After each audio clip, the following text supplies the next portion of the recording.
یہ آج کا جو ہمارا ٹاپک ہے جی، یہ اسلام سے ریلیٹڈ آخری ٹاپک ہے، اور آج کے ٹاپک کے اندر ہم جو بیسک ٹیچنگ ہے بنیادی طور پر اخلاقیات کے حوالے سے اور معاملات کے حوالے سے ہم اس کے اوپر بات کریں گے، جس کو ہم سوشل رسپانسبلٹیز بھی کہتے ہیں اور گڈ مینر اور بیڈ مینر کے نام سے بھی کہا جاتا ہے، کہ سوسائٹی کے اندر لائف گزارنے کے لیے، معاشرے کے اندر رہتے ہوئے ہمیں کن کن چیزوں کا خیال رکھنے کا اسلام جو ہے وہ حکم دیتا ہے، اور اسلام کے نزدیک کون سے اچھے کام ہیں اور کون سے برے کام ہیں، اور ان کے ہماری زندگی کے اوپر کیا اثرات مرتب ہوتے ہیں۔ تو آج ہم اس کو تفصیل کے ساتھ جانیں گے۔ ہم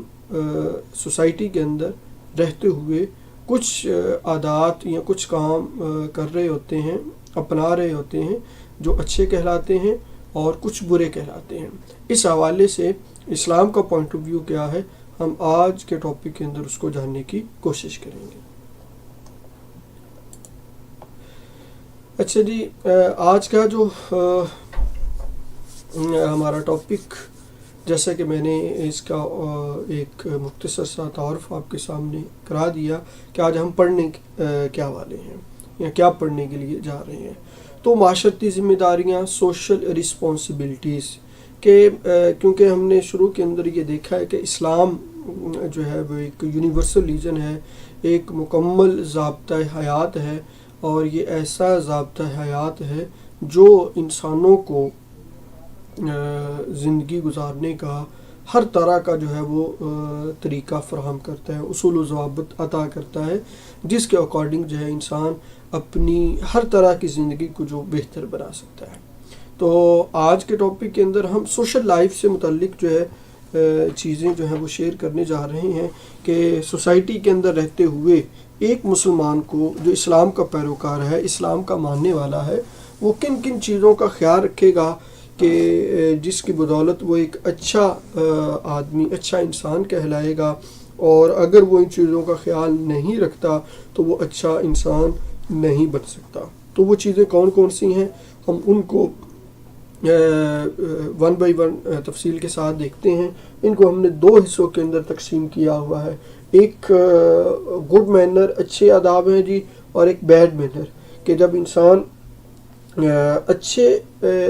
آداب کو اختیار کرتا ہے، اچھی عادات اپناتا ہے، تو اس کی پرسنالٹی ڈیولپ ہوتی ہے، لوگ اس کی عزت کرتے ہیں، رسپیکٹ کرتے ہیں، اس کو قدر کی نگاہ سے دیکھتے ہیں، اس کو اپنا آئیڈیل سمجھتے ہیں، اور جب وہ آپ کہہ لیجئے کہ وہ اچھی عادات کی بجائے بری عادات کو اپناتا ہے، تو لوگ اس کو قدر کی نگاہ سے نہیں دیکھتے، لوگ اس سے دور بھاگتے ہیں، کوئی اس کو اپنا آئیڈیل بنانے کے لیے تیار نہیں ہوتا، سب لوگ اس سے دور بھاگ رہے ہوتے ہیں۔ تو یہ لوگوں کا رویہ جو ہے یہ ہماری اپنی ہیبٹس، اپنی عادت کی سے طے کرتے ہیں۔ اگر ہم اچھے کام کر رہے ہیں سوسائٹی کے اندر تو لوگ ہمیں اچھا سمجھیں گے، اور اگر ہم برے کام کر رہے ہیں تو لوگ ہمیں برا ہی سمجھیں گے۔ تو وہ کون کون سی ذمہ داریاں ہیں جو انسان اگر لے تو وہ اچھا انسان کہلاتا ہے، اور اگر اس کی پاسداری نہ کرے تو انسان جو ہے وہ برا انسان کہلاتا ہے اور بن جاتا ہے۔ تو آئے ہم اس کو تفصیل کے ساتھ دیکھتے ہیں جی۔ سب سے پہلے جی، گڈ مینرز، اچھے اخلاق یا اچھے آداب آپ کہہ سکتے ہیں، گڈ ایتھکس آپ کہہ سکتے ہیں، اچھے آداب کہہ سکتے ہیں، یا کوئی بھی آپ اس کو نام دیکھ لیجئے۔ رائٹ اور رانگ بھی آپ کہہ سکتے ہیں کہ اچھا کیا ہے، برا کیا ہے۔ تو اس میں اگر ہم دیکھتے ہیں تو سب سے پہلے جو ہمارے پاس پوائنٹ ہے وہ دیانت داری کا ہے، کہ سوسائٹی کے اندر رہتے ہوئے انسان کو صادق اور امین اور دیانت دار ہونا چاہیے۔ تو دیانت دار ہونے کا مطلب کیا ہے، یا دیانت داری کس کو کہتے ہیں؟ اس کا مطلب کہ ایسا انسان جس کے اوپر ہر طرح سے اعتماد کیا جا سکے، اس پر بھروسہ کیا جا سکے، تو وہ انسان امانت دار، دیانت دار یا امین کہلاتا ہے۔ یہ دیانت داری اور امانت داری ہر لحاظ سے ہو سکتی ہے، یہ پیسے کے معاملے میں بھی ہو سکتی ہے، یہ وعدے کے معاملے بھی ہو سکتی ہے، کوئی ہم نے اس کے ساتھ چیز شیئر کی ہے اس معاملے میں بھی ہو سکتی ہے، تو اس کا دائرہ کار بڑا وسیع ہے۔ تو اسلام معاشرے میں رہتے ہوئے انسان کو جو اس کی سوشل لائف ہے اس کے اندر کہتا ہے کہ وہ ایمانت داری کے ساتھ، دیانت داری کے ساتھ اپنی جو ہے وہ زندگی گزارے۔ اگر وہ دیانت داری کے ساتھ، ایمانداری کے ساتھ زندگی گزارے گا تو یہ اس کے لیے اچھا ہوگا، اور اس کی جتنی بھی زندگی ہے لوگ اس کو قدر کی نگاہ سے ہی دیکھیں گے۔ اسلام جو ہے اس کے بارے میں جو تعلیمات دیتا ہے اور جو اس کی تعلیمات ہیں اس کے اکارڈنگ اگر ہم دیکھیں تو قرآن مجید کے اندر واضح طور پر یہ حکم موجود ہے کہ ان اللہ یأمرکم ان تؤدوا الامانات الی اہلہا وَإِذَا حَكَمْتُمْ بَيْنَ النَّاسِ أَن تَحْكُمُوا بِالْعَدْلِ إِنَّ اللَّهَ نِعِمَّ مَا يَعِظُكُم بِهِ إِنَّ اللَّهَ كَانَ سَمِيعًا بَصِيرًا، کہ اس آیت مبارکہ کے اندر اللہ رب العزت کا واضح حکم ہے کہ بے شک اللہ تعالیٰ یأمرکم تمہیں حکم دیتا ہے کہ ان تؤدوا الامانات الی اہلہا، کہ تم لوگوں کی امانتوں کو ان کے اہل جو جن کی امانتیں ہیں ان کی طرف لٹا دو، اور جب تم لوگوں کے درمیان فیصلہ کرنے لگو تو عدل کے ساتھ فیصلہ کرو، اور یہی تمہارے لیے اچھا ہے، اور اللہ تعالیٰ تمہیں جو ہے اس کی نصیحت بھی کرتا ہے، اور اللہ تعالیٰ بھی اسی کہ ہاں یہ چیز اچھی ہے، اور اللہ تعالیٰ سننے والا بھی ہے اور جاننے والا بھی ہے۔ اس آیت مبارکہ کے اندر جو امانتیں پیسے وغیرہ رکھے ہیں اگر کسی نے کسی کے پاس، تو اس کو لوٹانے کا، واپس کرنے کا حکم دیا جا رہا ہے کہ جیسے اس نے دی ہے ویسے ہی اس کو واپس کی جائے، اس کے اندر کوئی کمی بیشی نہ کی جائے۔ یہ سورہ النساء کی آیت نمبر 58 ہے۔ اسی طرح سورہ انفال کے اندر اللہ رب العزت نے جو فرمایا کہ یا ایھا الذین آمنوا لا تخونوا اللہ والرسول وتخونوا اماناتکم وانتم تعلمون، کہ ایمان والو اللہ اور اس کے رسول سے خیانت نہ کرو اور نہ اپنی امانتوں میں خیانت کرو، حالانکہ تم جانتے ہو کہ یہ جو امانت کے اندر جو ہے وہ خیانت نہیں کرنی چاہیے۔ تو اس آیت مبارکہ کے اندر اللہ رب العزت نے فرمایا کہ اللہ اور اس کے رسول کے ساتھ خیانت نہ کرو، مطلب کیا کہ اللہ تعالیٰ اور اس کے رسول نے جو تمہیں احکام دیے ہیں اس کے اندر کمی بیشی نہ کرو۔ خیانت کا مطلب یہ ہوتا ہے کہ جو اس کو رسپانسبلٹی دی گئی ہے، جو اس کی ذمہ داری ہے، اس کے اندر وہ کمی بیشی کر دے، کسی بھی لحاظ سے وہ خیانت کہلاتی ہے، وہ خائن کہلاتا ہے۔ تو اللہ تعالیٰ اور اس کے رسول نے جو تمہیں حکم دیے ہیں تو اس کے اندر تم کمی بیشی نہ کرو، اگر کمی بیشی کرو گے تو پھر تم اپنی ساتھ بھی خیانت کر رہے ہو اور اللہ اور اس کے رسول کے ساتھ بھی خیانت کر رہے ہو، حالانکہ تم جانتے ہو کہ اس کے اندر ایسا کوئی معاملہ نہیں کرنا۔ اور پھر ایک اور مقام کے اوپر سورہ المومنون کے اندر یہ ارشاد ہے والذین هم لأماناتهم وعہدهم راعون، کہ ایمان والے جو لوگ ہوتے ہیں وہ تو اپنی امانتوں کا اور عہد و پیمان کا خیال رکھتے ہیں۔ یعنی کہ یہاں پہ اسلام اپنے پیروکاروں کی جو صفات بیان کرتا ہے کہ اسلام تو کہتا ہے کہ میرے پیروکار تو وہی ہیں جو اپنی امانتوں کا اور جو انہوں نے وعدے کیے ہیں ان کا خیال رکھتے ہیں، پاسداری کرتے ہیں، وہی امین ہیں، وہی سچے ہیں، وہی مسلمان ہیں، وہی مان والے ہیں۔ جو پاسداری نہیں کرتے تو وہ تو صادق اور امین نہیں ہے۔ تو یہ قرآن مجید کی کچھ آیات میں نے آپ کے ساتھ شیئر کی جس میں واضح طور پر انسان کو امین اور ایمان والا وہی کہلایا ہے جو کہ امانت دار اور دیانتدار ہے۔ پھر اسی طرح حدیث مبارکہ کے اندر نبی کریم علیہ السلام نے ارشاد فرمایا، حضرت ابو ہریرہ سے مروی ہے کہ جب تمہارے پاس کوئی امانت رکھوائے تو اس کی امانت ادا کر دو، اور جو تمہارے ساتھ خیانت کرے تم اس کے ساتھ بھی خیانت نہ کرو۔ یعنی کہ اگر کسی نے تمہارے ساتھ خیانت کر دی ہے تو اگر اس نے تمہارے پاس امانت کوئی چیز رکھوائی ہے تو آپ اس کے اندر خیانت نہ کرو۔ اور نبی کریم علیہ السلام نے ایک موقع کے اوپر خالص منافق کی جو نشانیاں بیان کی ہیں ان میں سے ایک نشانی یہ بھی بیان کی ہے کہ اذا اؤتمن خان، کہ جب اس کے پاس امانت رکھی جاتی ہے تو وہ اس کے اندر خیانت کرتا ہے۔ تو اس کے علاوہ دیگر بھی احادیث مبارکہ موجود ہیں جس کے اندر امانت اور امین شخص کے بارے میں بیان کیا گیا ہے۔ یہاں پر ہمیں ایک اور بات سمجھنے کی ضرورت ہے کہ ہم دیانتداری اور امانت داری کو صرف اور صرف ریلیٹ کر دیتے ہیں کس کے ساتھ؟ مال و دولت کے ساتھ۔ ہم یہ سمجھتے ہیں کہ اگر کسی انسان نے جو ہے وہ کسی کے پاس پیسے رکھوائے ہیں تو یہ اس کی امانت ہے، تو اس کے اندر کوئی کمی بیشی نہیں کرنی چاہیے، تو لہٰذا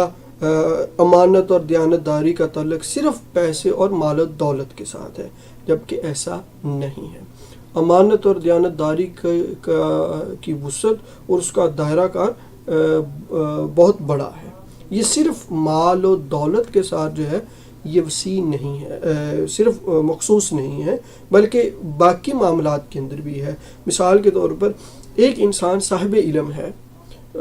یا ٹیچر ہے، اگر فار ایگزامپل کہ ایک ٹیچر ہے اور وہ ایک کورس پڑھا رہا ہے، کوئی کتاب پڑھا رہا ہے، تو اب وہ صادق اور امین تب ہوگا جو اس کو کورس دیا گیا ہے یا جو وہ کتاب پڑھا رہا ہے اس کو کما حقہ اسٹوڈنٹس تک کنوے کرے، ان کو سکھائے، ان کو ٹیچ کرے۔ اور اگر ایک ٹیچر یا ایک صاحب علم جو وہ ٹیچ کر سکتا ہے اور جس وجہ سے اس کو منتخب کیا گیا ہے وہ ٹائم پر کلاس نہیں لیتا، اسٹوڈنٹ کے ساتھ اگر کلاس لیتا ہے تو گپ شپ کے اندر نکال دیتا ہے، ان کو کچھ سکھاتا ہی نہیں ہے، تو وہ بھی امانت کے اندر خیانت کر رہا ہے کہ اس کے پاس جو علم کا آپ کہہ لیجئے کہ خزانہ ہے وہ اس سے دوسرے لوگوں کو محروم رکھ رہا ہے، تو وہ امانت کے اندر خیانت کر رہا ہے۔ اسی طرح اگر والدین، ایک اور میں آپ کہہ لیجئے کہ والدین کے پاس اولاد بھی امانت ہے، کہ اللہ تعالیٰ نے والدین کو اولاد کی نعمت سے نوازا، وہ بیٹا ہو یا بیٹی ہو، تو وہ دونوں امانت ہیں۔ تو اب والدین کے اوپر یہ ذمہ داری ہے کہ جو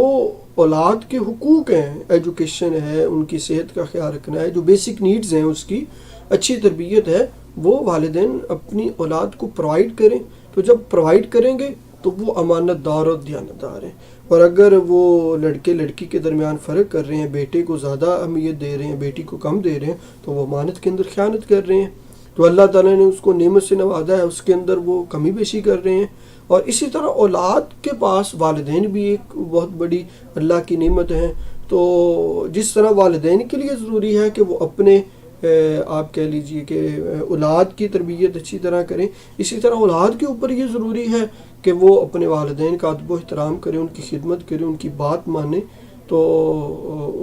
ان کی خدمت کریں، سب کچھ کریں۔ اگر اولاد نہیں کرتی تو وہ بھی امین نہیں ہو سکتی، وہ بھی دیانتداری نہیں ہو سکتی، کیونکہ وہ بھی کمی بیشی کر رہی ہیں اپنی ذمہ داری کے اندر، ٹھیک ہے۔ اور اسی طرح شوہر اور بیوی کا رشتہ ہے، تو شوہر اور بیوی کا رشتہ بھی امانت اور دیانتداری کے ساتھ ہے۔ دونوں جو ہیں وہ آپ کہہ لیجئے کہ ایک دوسرے کے ساتھ ایکول رسپانسیبل ہیں، تو دونوں ایک دوسرے کے ساتھ وفاداری کے ساتھ ایک دوسرے کا خیال رکھیں گے تو دونوں امین ہیں۔ اگر ایک اپنے حقوق کی بات کرتا ہے، دوسرا اپنے اور فرائض ادا نہیں کرتا، تو وہ امانت کے اندر خیانت نہیں کرتے۔ اب وہ امانت کی پاسداری نہیں کر رہے، وہ امانت کے اندر خیانت کر رہے ہیں کہ اگر صرف بیوی کہتی ہے جی میرے یہ حقوق ہیں، فرائض ادا نہیں کرتی، اور شوہر کہتا ہے جی یہ میرے حقوق ہیں لیکن وہ اپنے فرائض سے ناآشنا ہے، وہ پورے نہیں کرتا، تو دونوں ایک دوسرے کے ساتھ جو ہے وہ خیانت کر رہے ہیں۔ اور اسی طرح اگر کوئی مسجد کا، مدرسے کا، کسی اسکول کا، کالج کا محتمم ہے اور اس کے پاس جو ہے کچھ چیزیں رکھی گئی ہیں بطور امانت، اس کو پیسہ جمع کروایا گیا ہے، ڈونیشن دی گئی ہے، اور اگر اس کے اندر کمی بیشی کرتا ہے تو وہ امانت کے اندر خیانت کرتا ہے۔ اسی طرح اب سیاست کے اندر دیکھ لیں کہ جن کو ہم اپنا نمائندہ منتخب کرتے ہیں، جو اسٹیٹ چلاتے ہیں، جو پاکستان کا ہے، تو وہاں اگر وہ اس کی اپنی رسپانسبلٹیز جو ہیں وہ اچھے طریقے سے ادا نہیں کرتے تو وہ امانت کے اندر خیانت کر رہے ہیں۔ اسی طرح میں کسی جگہ کے اوپر کام کر رہا ہوں اور میں اس کی سیلری لے رہا ہوں، اگر میں ٹائم پر نہیں جاتا اور اپنا جو میری رسپانسبلٹی ہے اس کو میں پورا نہیں کرتا تو میں امانت کے اندر خیانت کر رہا ہوں۔ تو امانت داری کا تعلق صرف اور صرف پیسے کے ساتھ نہیں ہے. اس کی سمپل سی ڈیفینیشن یہ ہے کہ جو میرے اوپر ذمہ داری ہے میں نے اگر اس کو کما حقہ ان آل رسپیکٹ جو ہے وہ کمپلیٹ کر دیا، سر انجام دے دیا اپنی ذمہ داری کو، تو میں امین ہوں، میں دیانتدار ہوں. اور اگر میں نے اپنی ذمہ داری کے ساتھ کمی بیشی کی، اس کو ٹائملی چیزیں کمپلیٹ نہیں کی، تو میں امین نہیں ہوں، میں دیانتدار نہیں ہوں. تو یہ امانت اور دیانتداری کا سمپل سا فارمولہ ہے. تو امانت داری اور دیانتداری کا صرف مال کے ساتھ جو ہے وہ تعلق نہیں ہے، یہ زندگی کے ہر شعبے کے ساتھ جو ہے وہ بستہ ہے. تو اسلام اپنے پیروکاروں کو کہتا ہے کہ وہ ہر شعبے کے اندر جو ہے صادق،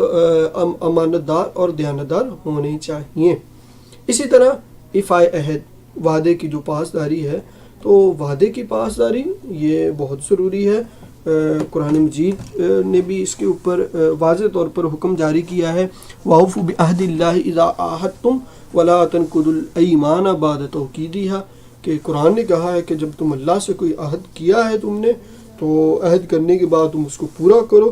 اور اپنے وعدے کو نہ توڑو اس کو پختہ کرنے کے بعد.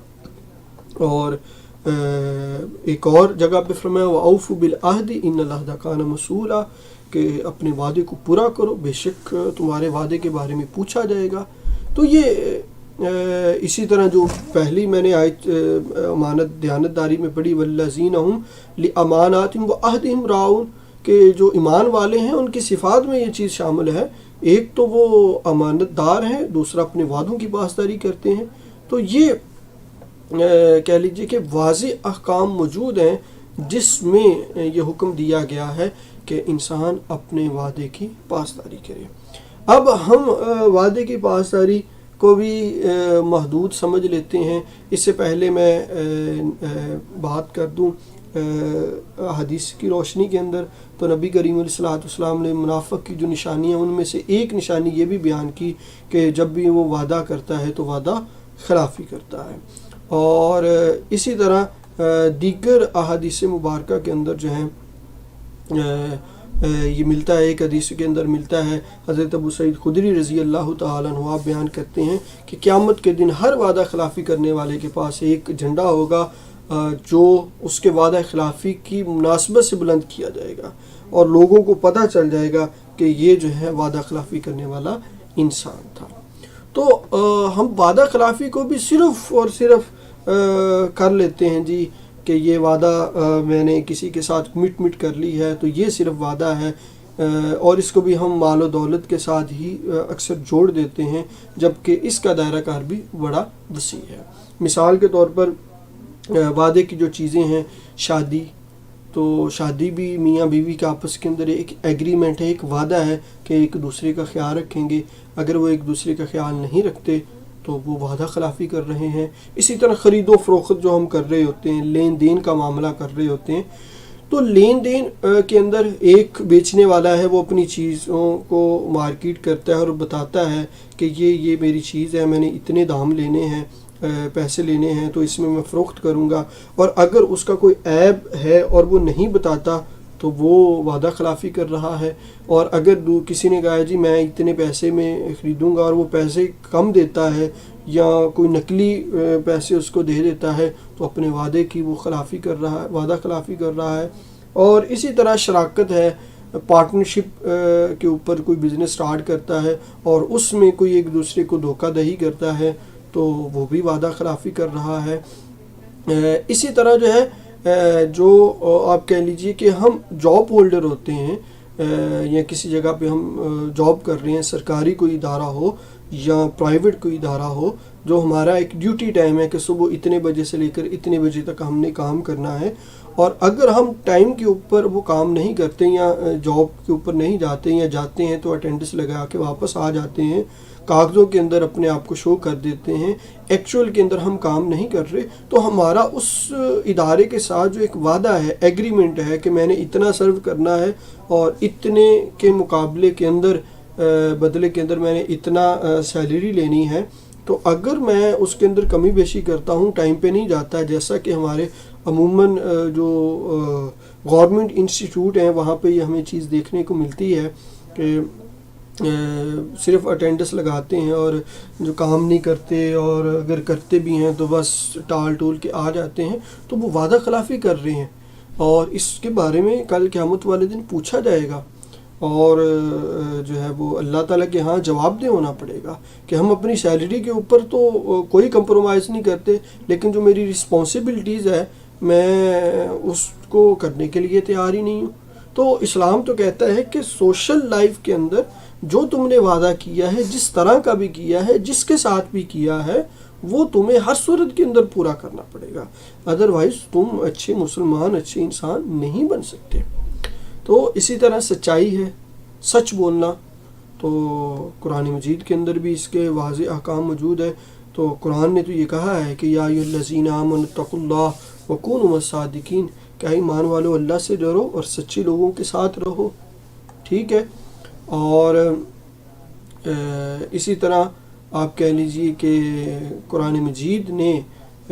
لوگوں کی یا مومنین کی صفات بیان کرتے ہوئے ان کو کہا کہ الصابرین والصادقین، کہ مومنین تو وہ لوگ ہیں جو صبر کرنے والے ہیں اور سچ بولنے والے ہیں۔ اور نبی کریم علیہ الصلوۃ والسلام کی حدیث مبارکہ ہے کہ الصدق ینجی والکذب یہلک، کہ سچ تو ہے انسان کو نجات دلاتا ہے، جھوٹ اس کو ہلاکت میں ڈال دیتا ہے۔ اور پھر ایک حدیث مبارکہ کے اندر نبی کریم علیہ الصلوۃ والسلام نے ارشاد فرمایا کہ جس چیز میں تمہیں شک، جو چیز تمہیں شک میں ڈال دے اس کو چھوڑ دو، ٹھیک ہے نا، اور کیونکہ سچ کو اپنا لو، ٹھیک ہے نا، سچ کے اندر جو ہے وہ آپ کہہ لیجئے اطمینان ہے، اور جھوٹ کے اندر جو ہے وہ تذبذب ہے، بیزاری ہے۔ اور منافق کی جو نشانی ہے اس میں یہ بھی بات کی ہے کہ جب بھی وہ بات کرتا ہے وہ جھوٹ بولتا ہے۔ تو سچائی جو ہے تو اس کے بہت سارے فوائد ہیں، یعنی کہ جب انسان سچ بولتا ہے تو اس کی ایک امیج بنتی ہے، لوگ اس کے اوپر اعتماد کرتے ہیں، لوگ اس کو اچھا سمجھتے ہیں، اس کی ایک بات کے اوپر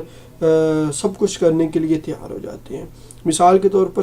سب سے پہلے تو جو سچا انسان ہے وہ اللہ تعالیٰ کی رضا کو حاصل کرتا ہے۔ اللہ رب العزت جو ہے سچے آدمی کے ساتھ محبت کرتا ہے، اور قرآن نے کہا سچ بولنے والا ہی مومن ہے۔ اگر کوئی سچ نہیں بولتا تو اس کے اندر مومنین کی صفات نہیں پائی جاتی۔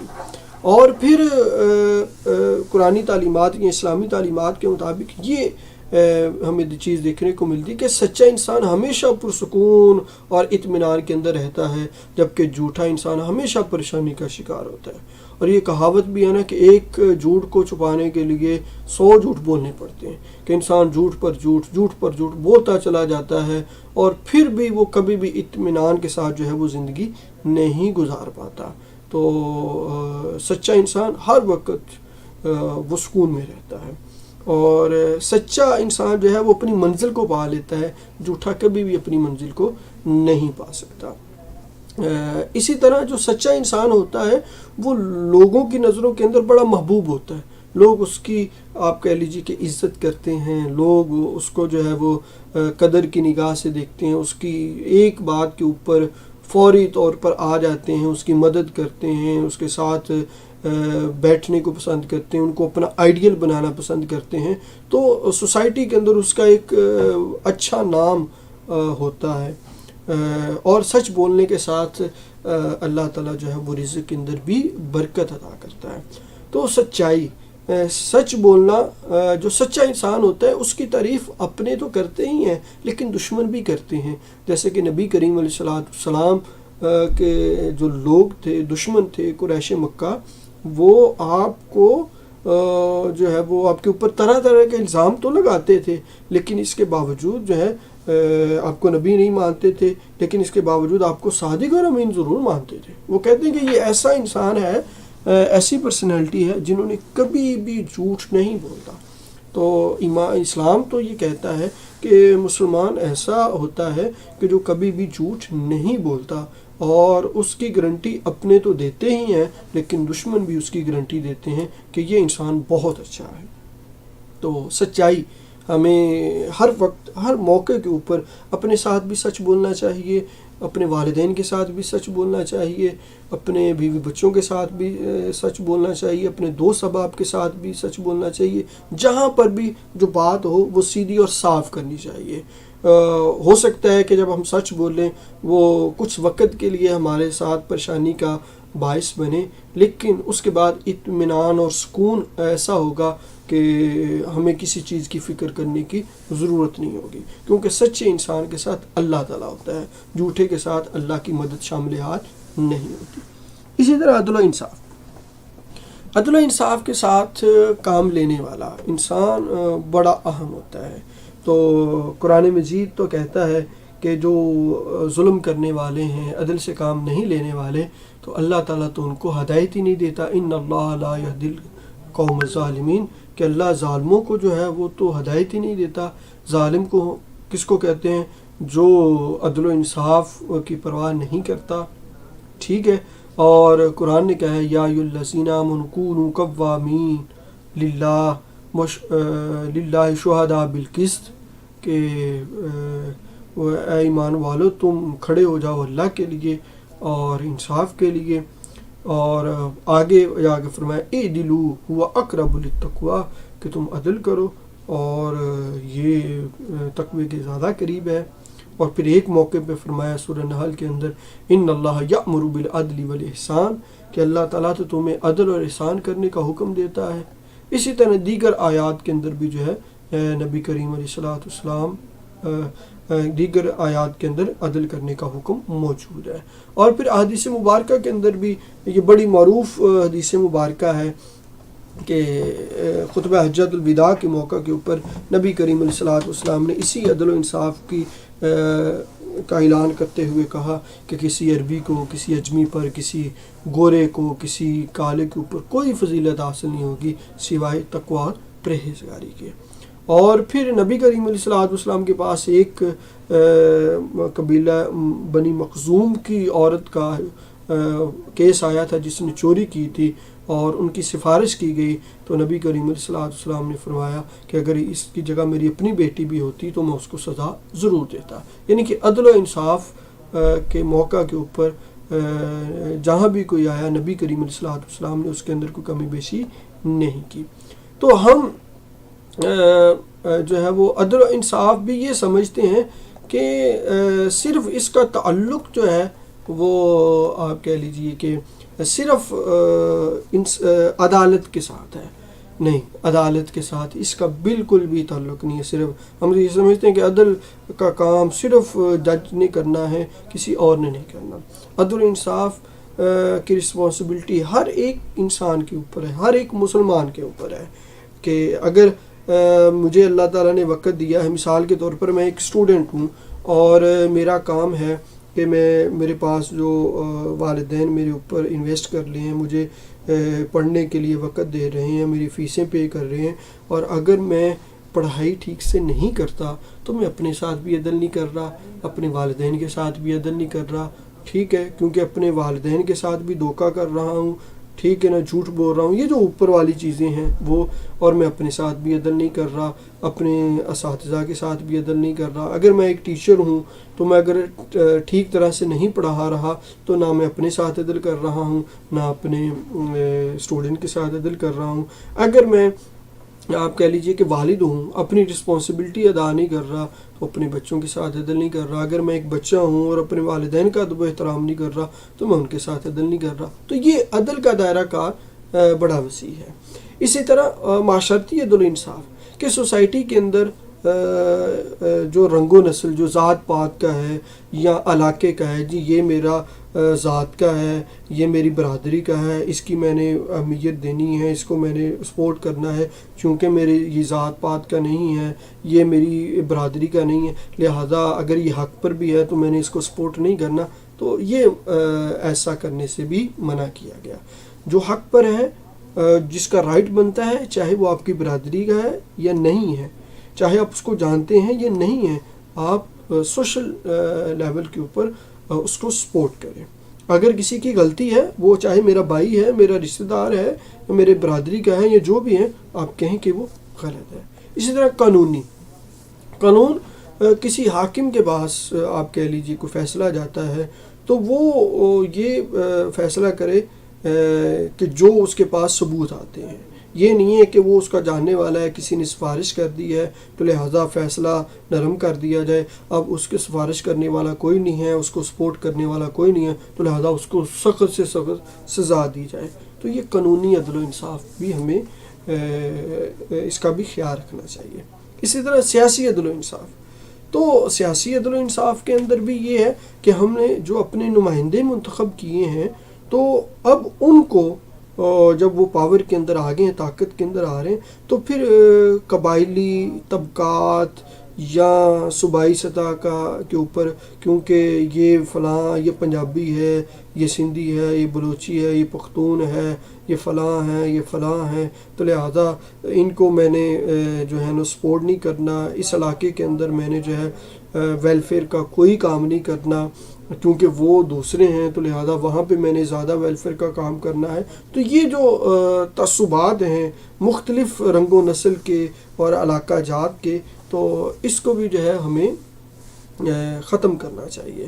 اسی طرح معاشی عدل و انصاف. معاشی عدل و انصاف کا مطلب کیا ہے کہ ہمیں جو چیزیں ملی ہیں یا میرے پاس ایک پیسہ ہے تو میں اس کے اندر فضول خرچی بھی نہ کروں اور کنجوسی بھی نہ کروں. ٹھیک ہے نا، افراط و تفرید کے ساتھ کام نہ لوں. یعنی کہ مجھے اب مثال کے طور پر مجھے سیلری ملی ہے تو میں ایک ہی دن کے اندر ساری کی ساری اڑا دوں. ٹھیک ہے نا، تو یہ فضول خرچی ہے، یہ میں معاشی عدل و انصاف کے ساتھ کام نہیں لے رہا. اور اگر یہ ہے کہ اب پورا مہینہ جو ہے میں بھی ترسوں، میرے ساتھ جو لنک دیگر افراد ہیں وہ بھی اپنی بیسک ضروریات کو ترسیں اور میں جو ہے وہ اس کو غلے کے اندر اور بینک کے اندر تجوری کے اندر رکھ دوں، نہ خود استعمال کروں نہ دوسروں، تو یہ کنجوسی. تو یہ معاشی عدل و انصاف کے ساتھ بھی ہمیں کام لینا چاہیے. جہاں ضرورت ہے خرچ کرنے کی وہاں خرچ کریں، اور جہاں ضرورت نہیں ہے وہاں بے جا ہم خرچ نہ کریں. اسی طرح جو ہے مذہبی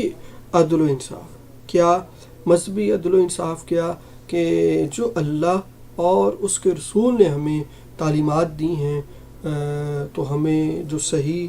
ٹھیک ہے، جو صحیح ہے، درست ہے، حق ہے، اس کا ساتھ دینا چاہیے. جو حق نہیں ہے اس کا ساتھ نہیں دینا چاہیے. آج ہم اپنی سوسائٹی کے اندر دیکھتے ہیں تو کئی مکاتب فکر ہیں جس میں دیوبندی، بریلوی، اہل حدیث یہ بن چکے ہیں، اور پھر ان کے اندر بھی کئی بن چکے ہیں. تو ہم کوئی مکتبہ اہل حدیث سے تعلق رکھتا ہے وہ باقی دوسروں کو ٹھیک نہیں سمجھتا، جو مکتبہ دیوبندی سے تعلق رکھتا ہے وہ ان کو ٹھیک نہیں سمجھتا، جو بریلویت سے تعلق رکھتا ہے وہ دوسروں کو ٹھیک نہیں سمجھتا. تو ان سے بھی ہمیں باہر نکلنا چاہیے. اگر کوئی قرآن کی حدیث کی صحیح بات کر رہا ہے، چاہے اس کا کسی بھی مسلک کے ساتھ تعلق ہو، کوئی بھی مکاتب فکر کے ساتھ وہ وابستہ ہو، تو ہمیں اس کی بات کو ٹھیک ہی کہنا چاہیے. تو یہ مذہبی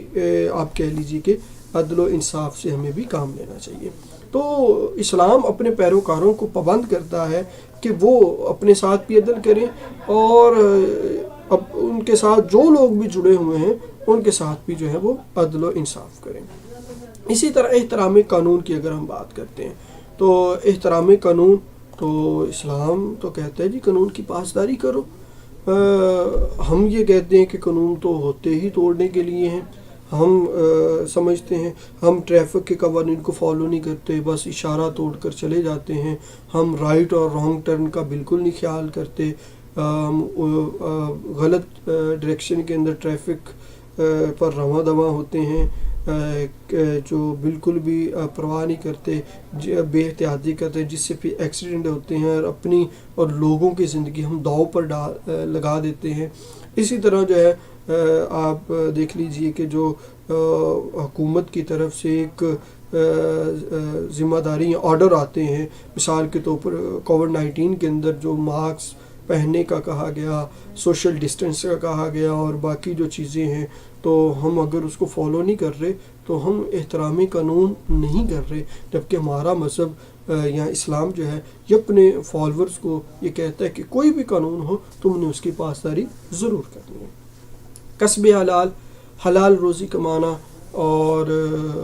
حلال روزی کو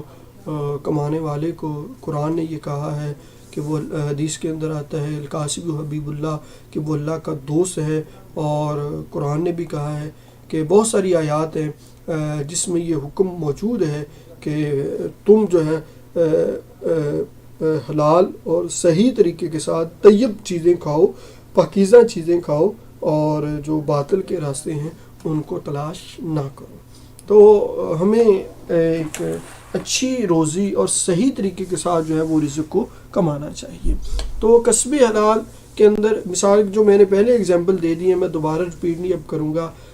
کہ میں اگر ٹائم پہ نہیں جاتا اپنی جاب پہ، جو میری رسپانسبلٹی ہیں اس کو میں پورا نہیں کرتا، یا صرف اٹینڈنس لگا کے واپس آ جاتا ہوں، تو میرا رزق حلال نہیں ہے۔ میں کیونکہ جس چیز کے میں پیسے لے رہا ہوں، سیلری لے رہا ہوں، وہ میں کام ہی نہیں کر رہا۔ جب وہ میں کام ہی نہیں کر رہا تو وہ حلال نہیں ہے۔ ہم یہ سمجھتے ہیں کہ رشوت لینا اور دینا اس سے رزق حرام ہو جاتا ہے، یا میں کوئی حرام کاروبار کرتا ہوں اس سے رزق حرام ہو جاتا ہے۔ نہیں، ان کے ساتھ تو ہوتا ہی ہے، لیکن اگر جو میری ڈیوٹی ہے جس کی میں سیلری لے رہا ہوں، اگر وہی نہیں میں اپنا کام پورا کر رہا تو میں اپنا رزق میرا حلال نہیں ہے۔ میں اس چیز کے پیسے لے رہا ہوں جو میں نے کام ہی نہیں کیا۔ تو جس چیز کے اگر میں نے کوئی کام ہی نہیں کیا اور اس کے میں پیسے لے رہا ہوں تو میرا رزق کہاں سے حلال ہوگا؟ جبکہ قرآن کہتا ہے کہ اپنا جو ہے وہ رزق حلال طریقے سے کماؤ۔ جو مسلمان ہوگا وہ تو حلال رزق کمائے گا، حرام کی طرف نہیں جائے گا۔ اسی طرح اثار کا مطلب کیا ہے؟ کہ اپنی ذات کے اوپر دوسروں کو ترجیح دینا۔ جیسے قرآن نے کہا وَيُؤْثِرُونَ عَلَىٰ أَنفُسِهِمْ وَلَوْ كَانَ بِهِمْ خَصَاصَةٌ، کہ جو ایمان والے ہیں وہ تو اپنی ذات کے اوپر دوسروں کو ترجیح دیتے ہیں اگرچہ اس چیز کی ان کو بھی ضرورت ہو۔ مثال کے طور پر ایک چیز میرے پاس ہے اور مجھے اس چیز کی ضرورت ہے، میرا بھائی جو ہے وہ یہ کہتا ہے کہ یار مجھے یہ چیز چاہیے، تو اگر میں اپنی ذات کو پیچھے رکھ کے اس کی ضرورت کو پہلے پورا کروں تو یہ جو ہے آپ کہہ لیجئے اس کو اثار کہتے ہیں، اور یہ اہل ایمان کی، مسلمانوں کی یہ نشانی ہے۔ ٹھیک ہے، تو یہ اسلام یا اسلام کے جو پیروکار ہیں ان کو اسلام یہ کہتا ہے کہ یہ جو گڈ مینرز ہیں، گڈ ایتھکس ہیں، اچھے اخلاق ہیں، یہ جس کے اندر ہوں گے وہ مسلمان ہوگا۔ اگر کوئی فرد دیانت دار نہیں ہے، صادق اور امین نہیں ہے، عدل و انصاف سے کام نہیں لیتا، قانون کا احترام نہیں کرتا، حلال روزی نہیں کماتا اور اپنی ذات کے اوپر دوسروں کو ترجیح نہیں دیتا، تو وہ مسلمان اچھا مسلمان نہیں ہے اور وہ ایک اچھا انسان بھی نہیں ہے۔ تو یہ ساری کی ساری چیزیں جو ہیں یہ اسلام اپنے پیروکاروں کے اوپر لازم قرار دیتا ہے۔ تو یہی آپ کہہ لیجئے کہ چیزیں ہیں کہ اگر ہم دیانت دار ہوں، ایفائے عہد کرنے والے ہوں، سچ بولنے والے ہوں، عدل و انصاف کے ساتھ کام لینے والے ہوں، قانون کا احترام کرنے والے ہوں، حلال کمانے والے ہوں، اپنی ذات کے اوپر دوسروں کو ترجیح دینے والے ہوں، تو لوگ ہمیں اچھا بھی سمجھیں گے، معاشرے کے اندر ہماری قدر ہوگی، لوگ جو ہیں ہمیں اپنا آئیڈیل بھی بنائیں گے، اچھا انسان بھی سمجھیں گے، ہماری ایک آواز کے اوپر وہ ہماری مدد کے لیے، ہمیں سپورٹ کرنے کے لیے جو آ جائیں گے۔ اگر یہ چیزیں ہمارے اندر نہیں ہوں گی تو لوگ ہمارے سے دور بھاگیں گے۔ تو یہ وہ عادات ہیں کہ اور یہ ایسے کام ہیں کہ انسان یہ ہر صورت میں کرتا ہے، اس سے کوئی جان نہیں چھڑا سکتا۔ تو لہٰذا اگر ہمارے اندر یہ اچھی عادات ہوں گی تو ہمیں ایک اچھا انسان اور اچھا مسلمان جو ہے وہ ہم بن پائیں گے۔ اسی طرح کچھ بری آپ کہہ لیجیے عادات ہیں، بیڈ مینرز ہیں، جو اگر انسان کے اندر ہوں تو لوگ ان کو جو ہے وہ اچھا نہیں سمجھتے، لوگ ان کی جو ہے وہ کیا کہتے ہیں کہ قدر نہیں کرتے، ان کو اپنا آئیڈیل نہیں بناتے، لوگ ان سے دور بھاگتے ہیں کہ یہ کیسا انسان ہے، اس سے تو دور ہی رہنا اچھا ہے۔ وہ کون کون سی چیزیں ہیں مختصر طور پر میں آپ کے ساتھ شیئر کر لیتا ہوں۔ یہ ہم سوسائٹی کے اندر دیکھتے ہیں، مثال کے طور پر جھوٹ، وہاں پہ سچائی کی ہم نے بات کر لی، تو جو جھوٹ بولنے والا انسان ہوتا ہے کبھی بھی لوگ جو ہے وہ اس کے اوپر یقین نہیں کرتے۔ وہ بچپن کے اندر جو شروع کی کلاسز ہیں اس کے اندر ایک کہانی ہم پڑھتے ہیں کہ شیر آیا وہ ایک جو چرواہا تھا بکریوں کو چرانے والا، تو اس نے شرارت سوجی اور اس نے کہا کہ جو میں گاؤں والوں کو بلاتا ہوں، اور اس نے آواز دینا شروع کر دی کہ شیر آیا شیر آیا، جب کہ شیر نہیں آیا تھا۔ تو جب لوگ آئے تو ہنسنا شروع کر دیا، تو لوگوں نے برا بھلا کہا، واپس چلے گئے۔ دوسری دفعہ اس نے پھر کہا، پھر لوگ اس کی بات کو مان کر آ گئے مدد کے لیے، پھر وہ ہنسا اور لوگ واپس چلے گئے۔ تیسری دفعہ سچ مچ شیر آ گیا، پھر وہ رویا اور آوازیں بھی دیں، لیکن اس وقت کوئی بھی اس کی مدد کو نہیں آیا۔ تو مطلب کیا کہ ہم جھوٹ بول کر کسی سے ایک دفعہ کام لے سکتے ہیں، 2 دفعہ کام لے سکتے ہیں، لیکن ہمارے جھوٹ کے اوپر ہر بار ہر فرد جو ہے وہ یقین اور بھروسہ نہیں کرے گا۔ جھوٹ کے ساتھ ہم اپنا امیج کھو دیتے ہیں، اپنا وقار ہمارا ختم ہو جاتا ہے، ہمارا اعتماد ختم ہو جاتا ہے، لوگ ہماری بات کے اوپر یقین نہیں کرتے۔ تو لہٰذا اسلام بھی کہتا ہے کہ جھوٹ جو مسلمان ہے، حدیث مبارکہ کے اندر آیا کہ جھوٹا تو مسلمان یا مومن ہو ہی نہیں سکتا۔ تو یہ جو جھوٹ بولنا ہے یہ تو منافق کی نشانی ہے۔ اسی طرح غیبت کرنا، غیبت کس کو کہتے ہیں؟ غیبت کہتے ہیں کہ اپنے بھائی کی، اپنے دوست کی، اپنے کلیگ کی ایسی بات کرنا کہ اگر اس کے سامنے بیان کی جائے تو وہ اس کو برا خیال کرے، تو ایسی بات کو غیبت کہتے ہیں۔ تو کچھ ہم یہ سمجھتے ہیں کہ شاید اس کی پیٹھ پیچھے بات کرنا کو غیبت کہتے ہیں، اگر اس کے سامنے بات کی جائے تو اس کو غیبت نہیں کہتے۔ صحابہ کرام رضوان اللہ تعالی علیہم اجمعین نے نبی کریم علیہ السلام سے پوچھا، اور نبی کریم علیہ السلام نے فرمایا کہ غیبت کی تعریف ہی یہ ہے کہ اگر اس کے پیٹھ پیچھے ایسی بات کریں جو اگر اس کے سامنے کی جائے تو اس کو برا خیال کرے۔ تو نبی کریم علیہ السلام کے صحابہ کرام نے، یا رسول اللہ اگر اس کے اندر وہ بات پائی جائے تو فرمایا تبھی تو وہ غیبت ہے اگر اس کے اندر پائی گئی ہے، اور اگر اس کے اندر وہ چیز نہیں پائی جاتی تو وہ تو بہتان ہے اور اس کی سزا تو الگ ہے۔ تو ایسی بات کرنا کہ جو اس کی کمزوری ہے، ویکنس ہے، اور جو وہ برا سمجھتا ہے، جس سے وہ انسلٹ محسوس کرتا ہے، تو وہ اس کے پیٹھ پیچھے کریں تو یہ غیبت ہے۔ تو جو پیٹھ پیچھے بات کرتا ہے لوگ اس کو اچھا نہیں سمجھتے۔ اگر وہ میرے سامنے کسی دوسرے کی بات کر رہا ہے تو وہ دوسرے کے سامنے میری بات کرے گا، میری برائیاں کرے گا، تو ایسے انسان سے بھی لوگ جو ہیں وہ دور بھاگتے ہیں۔ اور اسلام نے تو یہ کہا ہے کہ جو غیبت کرنے والا ہے وہ ایسا ہے جیسے اپنے مردار بھائی کا گوشت کھاتا ہے۔ اسی طرح منافقت، منافق لوگ جو ہیں 2 فیسز، کہ میرے سامنے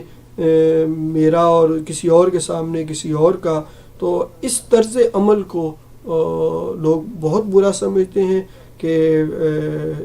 وہ 2 فیسز والا معاملہ ہے کہ اس انسان کے اوپر کوئی بھی بھروسہ نہیں کرتا، کوئی بھی یقین نہیں کرتا، لوگ اس سے دور ہی رہنا پسند کرتے ہیں۔ کہ منافق، قرآن مجید کے اندر جو 3 کردار بیان کیے گئے، اہل ایمان کا، کافروں کا اور منافقین کا، تو اس میں سب سے زیادہ ڈیٹیل کے اندر جس کردار کو بیان کیا گیا ہے وہ منافقین کا کردار ہے، اور کافرین کو کہا گیا کہ ان کے لیے بڑا عذاب ہوگا، لیکن منافقین کے لیے کہا گیا ان کے لیے دردناک عذاب ہوگا۔ تو منافق ہونا یہ کافر ہونے سے بھی زیادہ بدتر ہے۔ تو اہل ایمان، اور اسلام تو یہ کہتا ہے کہ اہل ایمان جو ہوتے ہیں وہ منافق نہیں ہوتے، ٹھیک ہے نا، وہ سیدھی اور صحیح بات کرتے ہیں۔ اسی طرح غرور اور تکبر، تو جو تکبر ہے اپنے آپ کو بڑا سمجھتا ہے، تکبر کہتے ہی ہیں کہ اپنے آپ کو بڑا سمجھنا، دوسرے کو حقیر سمجھنا، تو ایسے انسان کو کوئی بھی پسند نہیں کرتا جو خود کو بڑا سمجھے اور دوسروں کو حقیر سمجھے اور ان کی انسلٹ کرتا پھرے، تو ایسے لوگ کے قریب بھی جو ہے وہ کوئی نہیں جاتا اور دور ہی باندھتا ہے۔ اور تکبر اللہ تعالیٰ کو بالکل بھی پسند نہیں ہے، اور اللہ حدیث قدسی ہے کہ جو انسان جو ہے تکبر اختیار کرتا ہے تو اللہ تعالیٰ اس کو ذلیل و رسوا کر دیتا ہے۔ اور یہ جو شیطان کا کردار ہے، آدم اور شیطان کا کردار جو قرآن نے بیان کیا ہے، تو اس میں جو شیطان کا کردار ہے اس کی بنیاد تکبر ہی ہے، انا ہی ہے۔ تو اس تکبر اور انا نے شیطان کے ساتھ کیا معاملہ کیا یہ آپ سب جانتے ہیں۔ اور متکبر انسان سے ہر انسان جو ہے وہ دور رہتا ہے۔ اسی طرح حسد جو ہے، حسد کس کو کہتے ہیں کہ کسی کے پاس کوئی چیز ہے، اس کو دیکھ کر یہ دل کے اندر خواہش کرنا کہ اس سے ختم ہو جائے، میرے پاس آ جائے۔ تو ایسی لالچ، ایسی طمع کہ جس سے ہم دوسرے کے حق کے اندر بد دعا کر رہے ہیں، تو اگر ایسا انسان کسی کی سوچ ہے اور پتہ چل جائے یہ نظریہ رکھتا ہے کہ اس سے یہ چیز چھن جائے اور میرے پاس آ جائے، تو لوگ اس سے دور بھاگتے ہیں کہ اگر وہ اس کے بارے میں یہ خیال رکھتا ہے تو میرے بارے میں بھی خیال رکھے گا۔ تو حسد کرنے والے کو بھی لوگ پسند نہیں کرتے، اور نہ ہی اسلام اس کی اجازت دیتا ہے۔ بہتان لگانا، کسی کی عزت کو پامال کرنا۔ بہتان بیسیکلی کسی عورت کی عزت کو پامال کرنے کو کہتے ہیں، تو یہ بھی اسلام نے منع کیا ہے۔ یہ کسی عورت کی بھی ہو سکتی ہے، کسی انسان مرد کی بھی ہو سکتی ہے، کسی جاننے والے کی بھی ہو سکتی ہے، کسی اجنبی کی بھی ہو سکتی ہے، تو یہ اس کی بھی اجازت انسان نہیں دیتا۔ تو جو دوسروں کے اوپر الزام لگاتا ہے تو وہ اس کا اپنا کریکٹر جو ہے وہ ٹھیک نہیں ہوتا، اس کا اپنا کردار درست نہیں ہوتا، لوگ اس کو ٹھیک نہیں سمجھتے۔ اسی طرح کینہ کہتے ہیں جی دل کے اندر یہ بات رکھ لینا کہ جب مجھے موقع ملے گا تو میں اس سے بدلہ ضرور لوں گا۔ تو یہ ایک طرح سے منافقت ہی ہوتی ہے کہ اوپر سے ہم بڑا اچھا اس کے ساتھ ٹریٹ کر رہے ہوتے ہیں، لیکن میرا خیال یہ ہوتا ہے اور دل کے اندر یہ ہوتا ہے جب بھی مجھے موقع ملا تو میں اس کو ذلیل اور اس سے بدلہ ضرور لوں گا۔ تو یہ ایک ایسی چیزیں ہیں، جھوٹ، غیبت، منافقت، تکبر، حسد، بہتان اور کینہ وغیرہ، کہ اگر انسان کے اندر پائی جائیں تو لوگ ان کو جو ہے وہ اچھا نہیں سمجھتے، اور جو ان کو بیڈ مینر ہی کنسیڈر کیا جاتا ہے، برے اخلاق ہی کنسیڈر کیا جاتا ہے۔ جن لوگوں کے اندر یہ عادات پائی جاتی ہیں، لوگوں کی نظروں کے اندر ان کی کوئی ویلیو نہیں ہوتی، کوئی قدر و منزلت نہیں ہوتی، لوگ بالکل بھی ان کو اچھا نہیں سمجھتے۔ اور اس کے مقابلے کے اندر جو اچھی عادات ہیں، گڈ مینرز ہیں، گڈ ایتھکس ہیں، جس میں سچائی ہے، رواداری ہے، دیانتداری ہے، عدل و انصاف ہے، کسب حلال ہے، ٹھیک ہے نا، احترام قانون ہے، احسار ہے، تو یہ سارے کی ساری جو عادات ہیں جس انسان کے اندر ہو ان کی بڑی ویلیو ہے، اور لوگ ان کو اپنا آئیڈیل بناتے ہیں، اور لوگ ان کی تعریفیں کرتے ہیں، ان کو سپورٹ کرتے ہیں۔ اور یہ معاشرے کے اندر رہتے ہوئے اسلام گڈ مینرز کو اپنانے کی تلقین کرتا ہے، اور اس کے اوپر اجر کا ثواب بھی دیتا ہے۔ اور اسلام اپنے پیروکاروں کو یہ کہتا ہے کہ یہ چیزیں اس کے ماننے والوں کے اندر ہونی چاہیے، جو سوشل لائف کے اندر وہ پرفارم کریں۔ اور جو بری عادات ہیں، بیڈ مینر ہیں، تو اسلام ان کو اپنانے سے جو ہے وہ روکتا ہے، اور جو لوگ اہل اسلام میں سے ان چیزوں کو اپناتے ہیں تو قرآن نے اور اسلام نے اس کے اوپر وعیدات بھی جو ہیں وہ بیان کی ہیں۔ تو اس آج کا جو ہمارا ٹاپک ہے وہ کمپلیٹ ہوا۔ آج ہم نے بڑی تفصیل کے ساتھ جو ہے سوشل رسپانسبلٹیز، جس میں ہم نے 2 حصے پڑھے، ایک گڈ مینرز، اچھے آداب، اچھے اخلاق، اور دوسرا بیڈ مینرز، برے اخلاق اور برے یا آپ کہہ سکتے ہیں برے آداب۔ تو ان دونوں کے بارے میں اسلام کی واضح طور پر تعلیمات ہیں کہ اسلام یہ کہتا ہے کہ ہر مسلمان کو، ہر مومن کو، جو بھی اسلام کا پیروکار ہے، اچھی عادات اپنانی چاہیے اور بری عادات سے جو ہے وہ دور رہنا چاہیے۔ تو انشاءاللہ آج کے ٹاپک کے ساتھ ہی ہمارا جو اسلام کا جو تعارف ہے وہ کمپلیٹ ہوا۔ انشاءاللہ نیکسٹ کلاس میں ہم ایک دوسرے مذہب کا آغاز کریں گے، اور پھر اسی طرح پارٹ وائز جو ہیں اس مذہب کو ڈیٹیل کے ساتھ جانیں گے۔ تب تک کے لیے اللہ حافظ۔